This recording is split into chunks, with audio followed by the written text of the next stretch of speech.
with that, I'd like to welcome everyone to joining us live today, and also hello to anyone watching this session on demand. We know you're all very busy, so we appreciate for everyone joining us live here and spending time with us today. So we're super excited about hosting this topic today about e-invoicing and AI, and being joined with our friends at DocuPath, who are co-running this webinar with today. So this is our distinguished speaker today. We have Mr. Arratech himself, Hans Berg, who is our co-founder and CEO. And Hans has been a trailblazer in the e-invoicing space, founding Tickstar, and now later on founding Arratech. And he's also serving on the Open Peppol Management Committee, and know pretty much everything there is to know about Peppol. And then our second host is co-founder and CEO of DocuPath, Julius Nilsson. Julius has more than 15 years of experience in document automation space, and before DocuPath, Julius had a long career in Pagero. And our two hosts today, they will guide us through everything worth knowing about AI in invoicing. And with that, I'm going to hand it over to Hans. Take it away. Hello, everyone. Thank you for joining. So we're going to do this session together, Julius and me. I'm going to begin with a few slides and hand it over to Julius, and we're going to do some slides jointly. So let's kick it off. So just a few words about what Arratech does in the e-invoicing space. So we are offering e-invoicing as infrastructure. So we can host access points for Peppol, SMPs, service metadata publishers for Peppol. We can also host infrastructure for governments to support upcoming CTC mandates. So we've developed the services so that it exposes APIs for everything we do. So customers connect to us using APIs. We also have a portal that we call Arratech Connect. So users who are more familiar or want to use user interfaces can do so as well. And we have assembled the entire product under the name Arratech Connect. And we want to be future-proof since so many things are happening in the e-invoicing space. And especially now when tax authorities are getting involved. When VIDA is being rolled out in Europe, we're seeing tax and e-reporting mandates outside of Europe as well. So we are closely monitoring what is happening around the world. Our services can be offered either as a shared service, which is a pre-accredited infrastructure, or as a white labeled, so the customer can go to market being their own access point or SMP. Julius. Thank you, Hans. So, as Hans Christian kindly mentioned here initially, I've spent a lot of time, 17 years in automation, or at least that's where things started, but it went more and more over to compliance, and now I've done a full 360 back to where it sort of began. What we're doing at DocuPath is that we're building what we define as the world's most intelligent AI-native document processing platform. Really with the ultimate ambition to make people faster, smarter, and arguably more human than ever. I don't think any of us were put here on Earth to key in data into systems, especially since we have technical tools to help us with that. AI-native by architecture and really partner first by design. So that's why we're thrilled to be here together with Arratech. I think we have a very complementing offering, Arratech from a compliance perspective, and where DocuPath can help and support with the automation capabilities. How we have constructed this, well, I'll talk a little bit more about from an AI model garden approach, which is something I believe is becoming more and more important in the entire IT landscape these days. And the benefit that it also brings, that if you rely on LLMs or small language models as well, for that matter, you get the benefit of having continuous upgrade within your solution. So looking at this in the processing pipeline and parts that we'll talk through today, what we have built is a solution that helps people take information from an import perspective all the way to the export stage, with a lot of magic happening in between. And as you see here on the right-hand corner, we have Legal Louise, Finance Fin, and Customer Service Colin as our agents that supports it. And ultimately, at the end of the day, making people superhuman is what we're trying to do. And maybe with that, we want to try to break some of the sort of challenges that has been in the past, Hans. What do you say? Thanks. So I'd like to talk a little bit about what AI can, what questions should you ask regarding on when you want to kick off AI, and especially in e-invoicing. And we're seeing the strategy paralysis problem. So you need to ask yourself, what problem are we trying to solve with AI? And as I see it, some companies begin using AI without even thinking about which business problem they want to solve. And that is crucial. I mean, for instance, an e-invoice, you need to ask yourself, who will process this invoice? Who are the ones who would process it, view it, handle it? And I think also AI should push to optimize processes that you have decided to keep. So one of the first things you should ask yourself is, which processes should we not keep? And I think AI could be really, and is already really, really strong when it comes to predict, flag anomalies, and automate recurring processes. So that's, at least from my perspective, how I see AI could be really, really useful in our space. And the bullet number 2 there, data quality as a compliance bottleneck. I mean, compliance is not anymore just a capability to send an invoice. I mean, tax authorities are soon to demand e-reporting, and you simply are not allowed to send incorrect e-reports to tax authorities. And you don't want to end up, I mean, if you have garbage in a model or in a process, you don't want to have the output to be confident nonsense. So it makes sense to really, really understand the processes you want to improve or automate.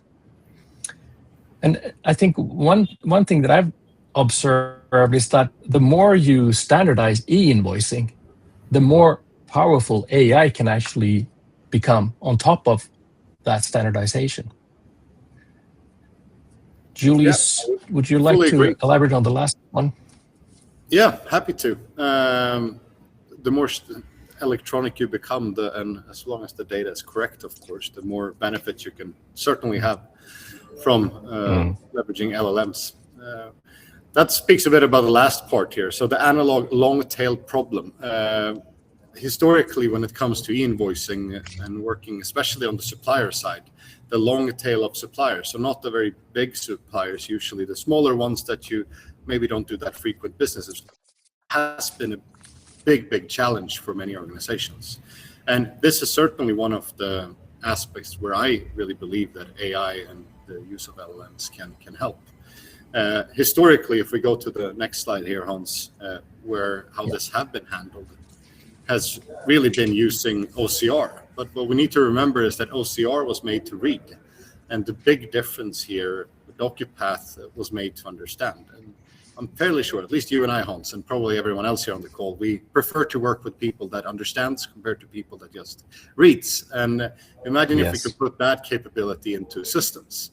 The way that this is done compared to historic OCR is that we don't any longer have the requirement for templates and training, because there is a contextual understanding within how these LLMs operate today. So it reads, classifies, interprets, analyzes, and something that Hans will talk more about, validates and enriches information. And I think the validation and enrichments are quite key here. That's something we really benefit from.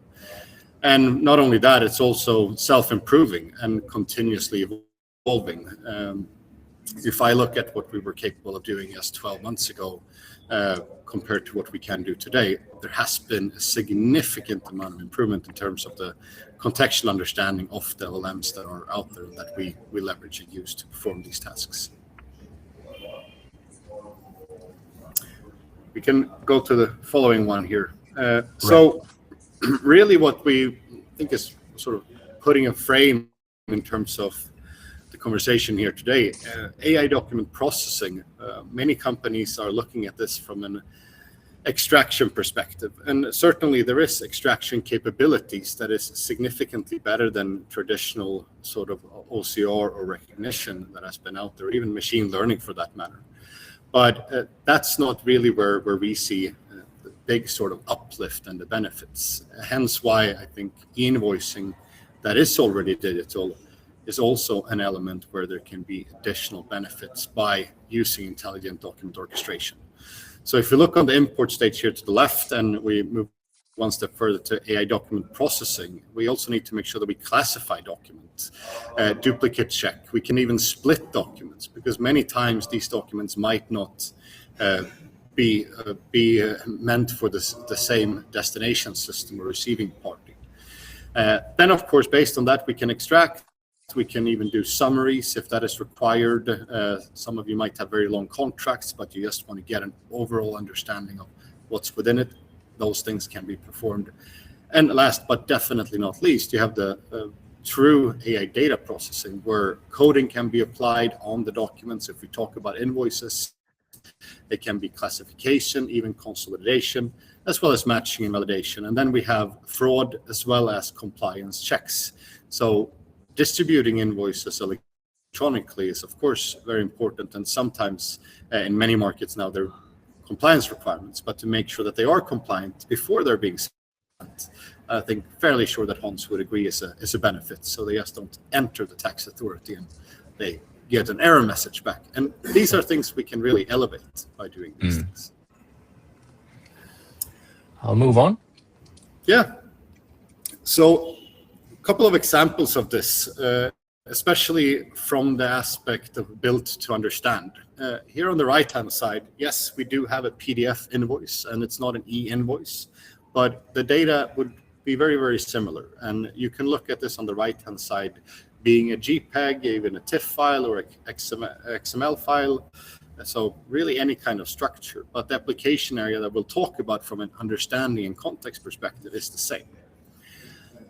We can really apply human level reasoning and also the contextual understanding, which is not necessarily something that every human would understand based on what they have been perceiving and experiencing prior in life. A couple of components here. On the right-hand side here, you see 123 Main Street, A1B 2CD, Montreal. And most of us here in this call, I'm sure, would understand that, well, it's Montreal. I've heard about that somewhere on the map. Maybe that would be Canada. But from an information perspective, it's not there. And if there were to be an address in Djibouti or in Kazakhstan or anywhere else in the world, most of us in the call all of a sudden would probably be lost. But thanks to the vast contextual understanding of the LLM, it understands that, well, this address exists in Canada, and we can, as a result of that, enrich with it. And this is information that sometimes are missing even on electronic invoices that are meant for tax authorities. And then it's very good that the capability is there to enrich it. So corrects the date formatting, understands currency and populate the currency code, and it can also populate country codes as a result of it. Another component that's typically more and more cumbersome for organizations is how should we look at line item information? Most systems ingest this differently. It comes in all different shapes and sizes, both in structured data as well as in semi-analog data. But thanks to the LLMs, we can make sure that it's being extracted and decoupled in the way that the receiving system needs.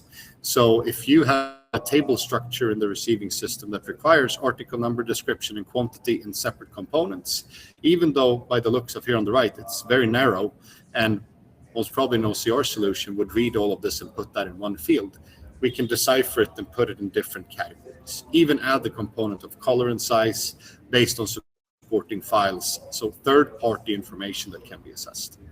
And last but not least, if we talk about early payment discounts, something I learned after sadly leaving long time in the automation space. Early payment discounts is on the uprise, I would say. In Europe, it's been quite popular. In the US for quite some time. That's being offered to customers of primarily large companies, but it's going down further and further. And this is typically one of the areas of information, especially in structured data, that isn't put in the right field. It's put in different fields all the time. So it's very difficult to put it in a structured process for the receiving entity. So a lot of these early payment discounts that are being offered, if you would like to utilize them in the receiving entity, are not even known. Thanks to LLMs and being able to search through the entire repository of information, we can flag this and make sure that, for example, the CFO or finance manager will get visibility despite the information maybe not reaching all the way into the ERP system. And this is just an example here from an invoice perspective. This could again be orders, it could be various kinds of other information, but the application of the reasoning is very much the same. If we move over to a contract, to also give you a sort of flavor for what's possible.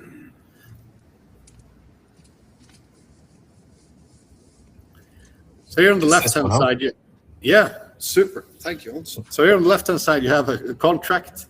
And reading contracts, I'm not sure about you guys, but I think that can be one of the most tedious and most boring tasks at times, especially when you have many and you would like to sort of consolidate them and get some kind of sort of common understanding. And typically a lot of different signing tools are being used. Sometimes the customer's tool is being used, the partner's tools is being used, and sometimes even your supplier's tools are being used. And sometimes your own tool is used. But ideally, you would like to have an understanding of what are the terms that we have to follow and when are things expiring. But since they're in so many locations, it's typically very hard to maintain and understand. Thanks to the processing pipeline here and utilizing different LLMs, we can extract information, both in terms of summary clauses, as you see here on the right-hand side on the top, that is fit for the organization and scope, but also extract key details of information. Effective date and contract term, you can find relatively easily here on the left-hand side. But with the contextual understanding, the renewal date is automatically inputted. So if you would like to have a warning or flag in your systems for the renewal date, we can help by calculating and finding that data to be inputted. So you don't have to be late on the renewal and maybe end up having to prolong for another year. The same thing goes for the last notice date, which is also very valuable information to have. Typically very seldomly resides in both the CLM solution, because it's not a part by default of a contract. It's something that has to be understood to be able to be implemented. And taking all of these things, of course, you want to be able to ask questions and validate things. And here, Hans, this is your area of, let's say, focus these days. Yeah, thank you, Julius. So I think we're seeing something really, really interesting evolving, where so they can actually just validate and verify data just by prompting themselves, and even enrich data, which is super powerful, because as we know, master data quality is essential for having e-invoicing and compliance to work out. And I think also the fact that you can flag data, you can tag, flag, and route data as well based on prompts inside an ERP is going to be very, very powerful. And Julius, do you have anything to add on this particular slide? Do you want me to move on? No, I think that's good. It's fully agree. So we can continue. So looking at this, and maybe to zoom out a little bit on at least a slightly higher level, what I have spent the last sort of 18 months trying to understand, and I would say I'm far from at a level where I feel I fully grasp it yet. This is a steep learning curve ahead. And it's very much thanks to the quick evolvement of this landscape. It's continuously, every week, almost every day, new models are being rolled out. And what has fascinated me the most is how much things, maybe not on the surface, are changing, but there is so much varying components to take into consideration when utilizing these models. Everything from speed to accuracy. Some of the models are really, really good at or in reasoning, or arguably then we would maybe view as intelligent, versus in other cases they have way different cost structures, and different cost structures will also impact where you could actually utilize this technology. And here, if you look on the right hand side, maybe to bring it one step sort of closer, there are different models that understand different layouts, both in terms of document structure as well as the overall look and feel. There is models that are good at understanding from a visual context. So how does the document look? And what really blew my mind and felt like a sort of Jola Biro moment for those that are in Sweden or Karl-Einar Häckner was the ability to read barcodes, 3D and 2D, in the context of how everything was structured. Super fascinating. And then you have the reasoning components and sort of the understanding that we have been talking here a little bit about. I would go as far now compared to 12 months ago.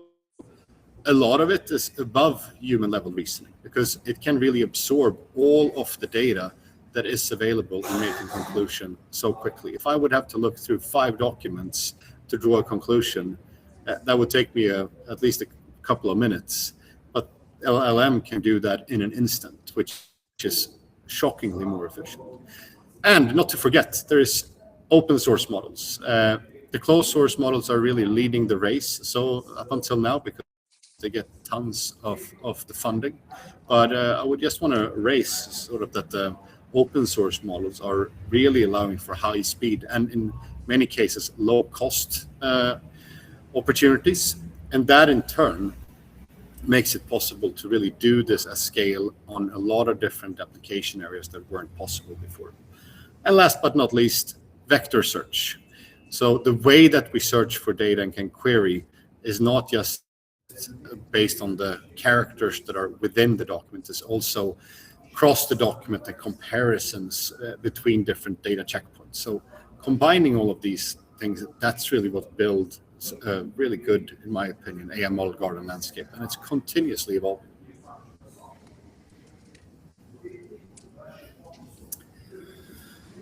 So if we zoom back out to, let's say, 10,000 feet, then all the way on the left-hand side here, I'm sure many of you have heard there are a lot of solutions out there that have been around for, decades, I was about to say, but let's say legacy technology.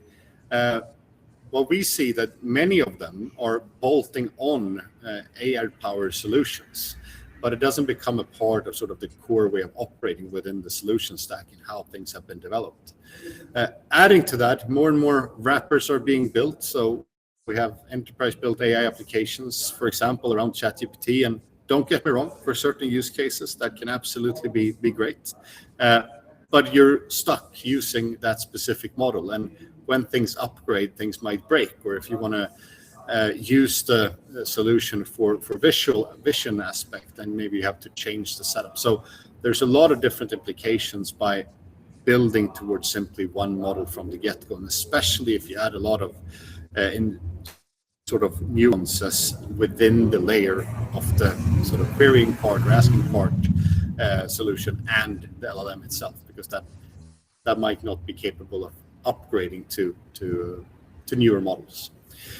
And on the very right-hand side, what we are seeing a lot now is that there are a lot of AI-native multimodal platforms. So leveraging the skills and benefits very much in line with what I talked about earlier, using the right model for the right use case in terms of cost, accuracy, as well as vision, non-vision, and reasoning models.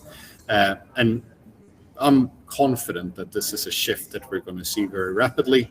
Many of you might know about Lovable, and today you can build a very, very sophisticated previous SaaS solutions in a matter of hours and minutes that previously would be on the sort of all the way to the left-hand side, your legacy tech. So it's really empowering us to do things at a completely new level. But if you want to keep that speed and momentum, like Lovable and many others, it's very important to have the opportunity to work with the best models that are coming out. So, Julius, let me zoom in now.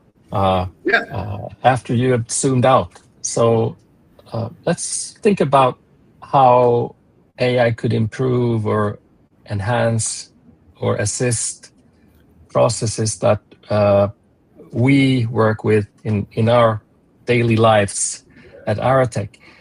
So as I see it, the data flow from left to right here, from suppliers to buyers, you can actually, in each and every step of this chain or transmission chain, you can use AI in various parts. So if we just quickly talk about each and every one of them. So for senders, for instance, or suppliers who wants to fetch data from their ERP systems and create valid documents, or even e-invoicing providers can actually use new tools for AI to create valid, compliant UBL documents for Peppol. And the shift in AI it's so powerful. So you can essentially, as Julius mentioned earlier, you can fetch non-structured data and transform it into structured Peppol documents. And obviously on top of that, add the intelligence layer to find anomalies, deviations, inconsistencies. If we zoom in on the access points themselves, which are called corner 2s and corner 3s in the four-corner topology of Peppol, I think we're going to see things around error handling specifically that's going to help users of the Peppol network. Peppol has wonderful specifications, well documented, but very few people actually understand when errors are thrown from validation of documents, for instance. So I see the possibility to actually help people to do the right thing, help systems to fix errors themselves without human intervention. So smart error handling, especially when volumes increase, is going to be crucial. And also on the support side of things, when we get queries from customers, we obviously see that they follow a certain pattern. And we are ourselves implementing that in how we help our customers. And we're seeing a huge improvement in how customers appreciate our responses to them. We were already professional, but we're actually stepping up a lot, and we can also make ourselves understandable in another way. They actually understand what we're saying to them or what we're writing to them when we have support tickets that can be of more of a technical nature. And the last step for buyers, I think, as I mentioned earlier in one of my first slides, we need to think about who is handling the e-invoice or an order or a business document that has been sent through the network. Who's going to handle it? How do we make that person or that process as efficient as we can and avoid errors that we could easily avoid by doing things smarter? Great. So thank you both so much. Like I said, please put any questions you have in the chat and don't be shy. I'm gonna just warm you guys up a little bit by can you just talk, Julius, first about how do you use AI right now in DocuPath? Well, we honestly try to use it in whatever way that we possibly can. So first of all, we're building the product very much with that in focus. So Claude Code has really revolutionized the way that we can build new applications. Put a small caveat, I think maintaining legacy application is going to be more difficult with Claude Code as it stands. But even also from a go-to-market perspective, if we're looking at reaching out to people, yes, with Claude agents, there is so much of my everyday life. I just looked at last week how much time I estimated, of course, spent now compared to what I would have done just 12 months ago. And I was at least 60% of the time that I would have spent otherwise. I don't need to anymore. I can automate reach outs. I can make sure that, people are getting responses, and I get a summary every morning of all of my channels from WhatsApp to Teams, and I really brings to surface which ones I need to reply to. So, it's shocking. You use it for productivity as well, then? Yeah, quite a lot. Yeah, great. Hans, same question to you. Thank you. So we are using AI in our development process, and we are coding less and less. In fact, our team is actually probably prompting more, or at least using agents a lot more than they are coding. And this has shifted this year alone, I would say.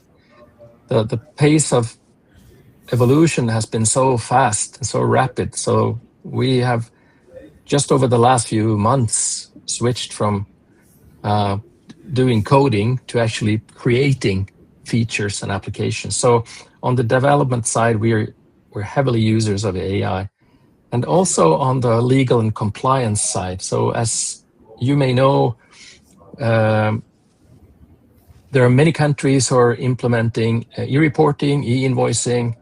Mandates are being rolled out. There are different compliance requirements in countries. So we use agents to map out countries, timelines, requirements, so that we can help our customers as fast as possible. We're even looking into how we can do technical compliance as quickly as possible. For instance, access points on PEPL need to go through a specific testing procedure. We want to be able to automate those steps.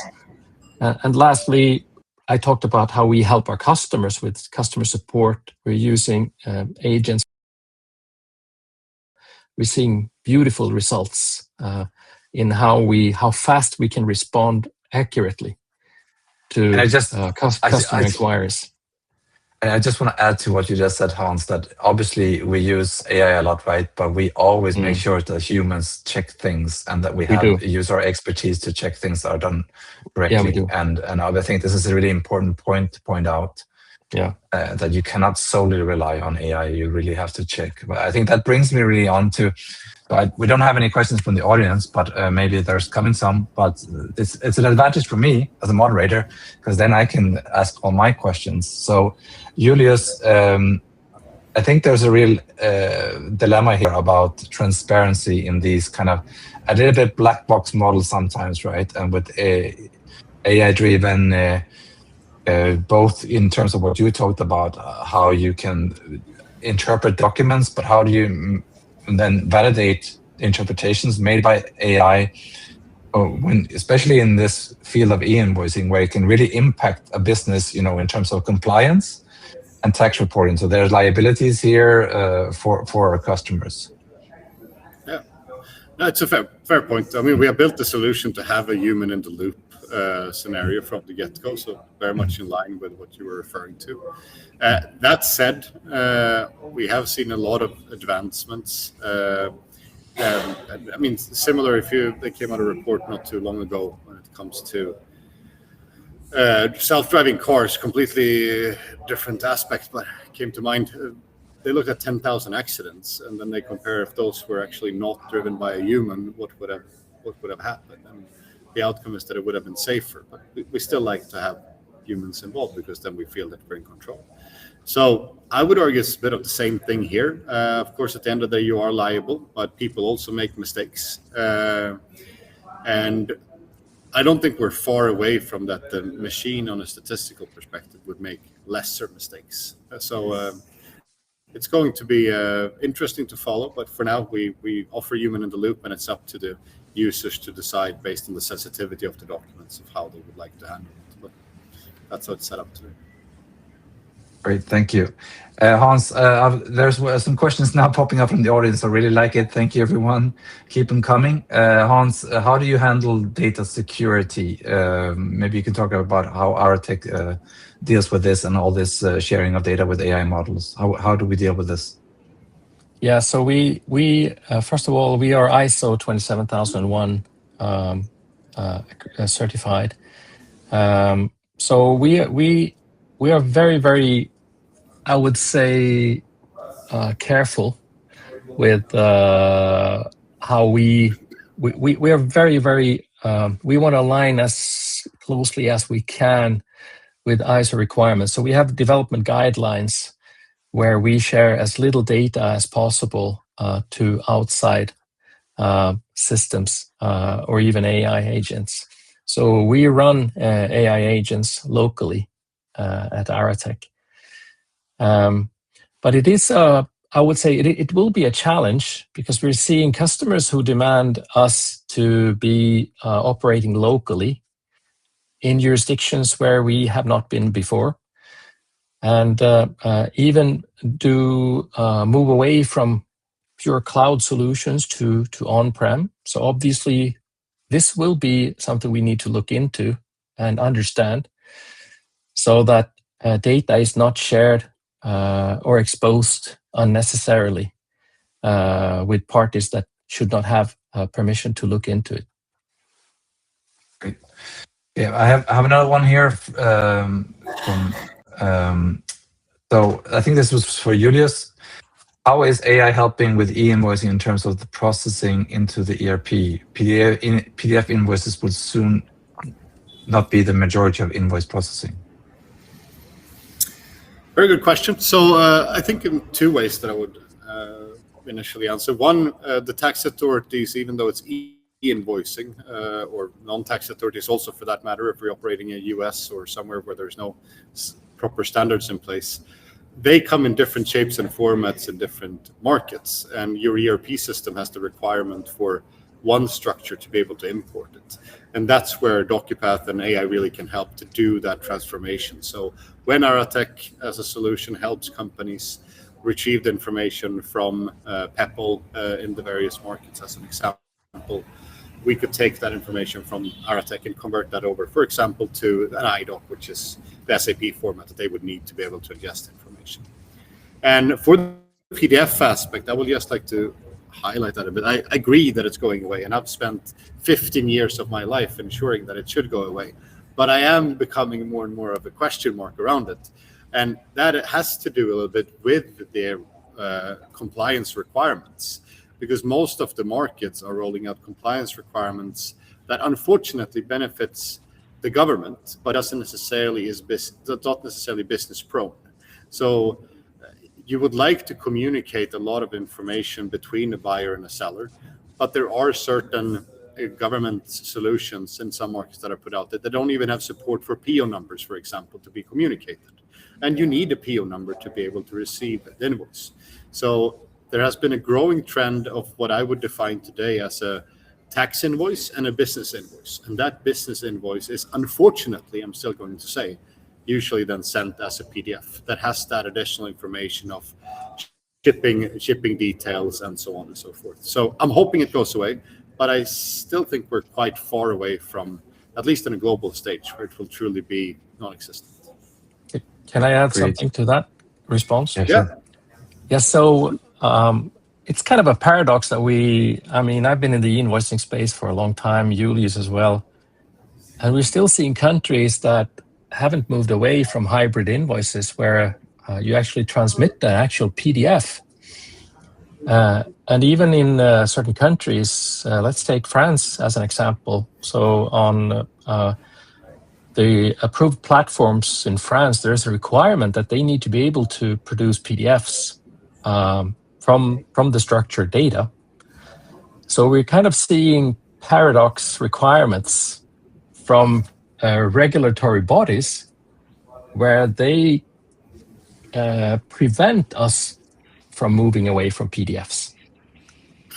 And we can have a discussion about that, but I just wanted to highlight that even if we as leaders in this space and even actors in the e-invoicing space, we want to move away from PDFs. It's going to be a challenge and maybe even a battle. I would also flag a little bit about the cross-border aspect. I think that is the big sort of question mark for many businesses today. There's more and more cross-border trade than ever before. And as much as VIDA from a European perspective will eventually tackle it, that's in 2030 as it stands right now.